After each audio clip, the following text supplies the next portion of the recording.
here I want to tell one note here. This is the fan after installed. As we see here, this is the motor.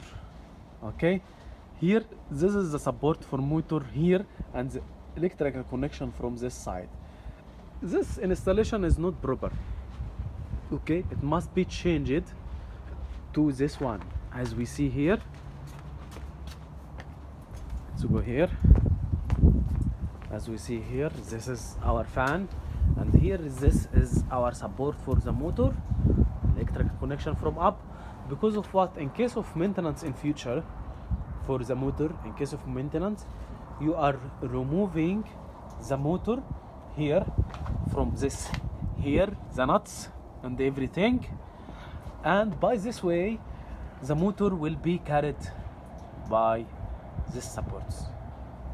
Okay, this will be carried by these supports. But here in the other case, here if you removed the bolts and nuts by this way, the motor will go down.